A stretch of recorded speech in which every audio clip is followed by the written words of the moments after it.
Hello guys, welcome to my blog.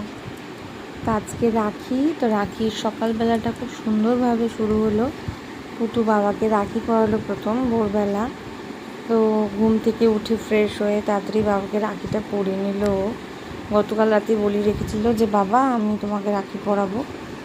তো ঘুম থেকে উঠে ওই রাখিটা পরালো আগে বাবাকে। তো রাখি পরাচ্ছে ঠিকই, কিন্তু রাখিতে গিট বাঁধতে পারছে না।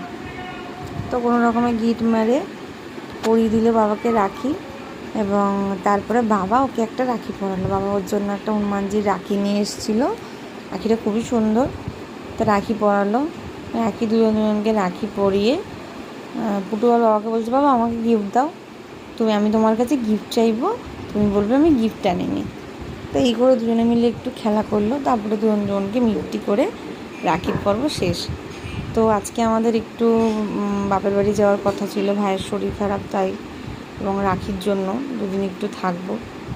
অনেক দিন যাই না মার কাছে। তো ঘরের কিছু হালকা কাজ করে রেডি হয়ে নিলাম, এবং আমার এক ভাই আমাকে আর পুটুকে নিতে এলো। তো যথারীতি আমরা ঘর থেকে বেরিয়ে স্টেশনে চলে এলাম ট্রেন ধরবো বলে। তো ট্রেন চলে এসছে, ট্রেনে উঠেও পড়লাম আমরা, কিন্তু একটু ভিড় ছিল তো বসার জায়গা পাইনি। তো কিছুক্ষণ পর বসেছিলাম আমি আর পুটু।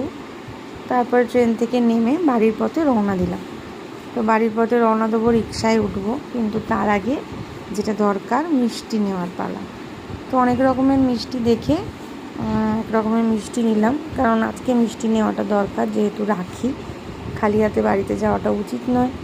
তো আমি আর পুটু রিক্সায় উঠে পড়লাম বাড়ি যাওয়ার জন্য, আর ভাই সাইকেল নিয়ে চলে গেছে। তো রিক্সায় উঠে দেখো নাচতে নাচতে যাচ্ছে, আমারও খুব আনন্দ হচ্ছিল, আনন্দ হচ্ছে না বলবো না। তো রিক্সা থেকে নেমে পুটু তো আর দাঁড়ানোর কোনো চান্সই নেই, ও দৌড়ে বাড়ি চলে এলো চুলু করে ডাকতে ডাকতে। মাও তো খুব খুশি ওর গলার আওয়াজ পেয়ে, মা ঘর থেকে বেরিয়ে এসে ওকে জড়িয়ে ধরেছে। তো যাই হোক, ঘরে ঢুকে রাখিটা একটু থালার মধ্যে সাজিয়ে তাড়াতাড়ি করে ফ্রেশ হয়ে রাখি পরাতে বসলাম আমি আর পুটু দুজনে মিলে, কারণ আজকে রাখির সময়টা খুব অল্প ছিল। তো যাই হোক, তো পুটু বলছে আমি প্রথমে পরাবো। দুই ভাইকে ও রাখি পরালো, কেন ওরা দুজন মামা হয়, কিন্তু ওরা মামা হয় না, ও ভাই হয়, ও ভাই বলেই ডাকবে। তো রাখি পরালো, টিপ পরালো, জল মিষ্টি খাওয়ালো, কিন্তু কিন্তু রাখি পরানোর পর বলছে আমার গিফট কই, আমার গিফট দে। রাখি তো পরিয়ে দিলাম, এবার আমাকে গিফট দে। তো ভাইও ওকে একটা ডোরেমন রাখি পরিয়েছে, ওর জন্য একটা ডোরেমন রাখি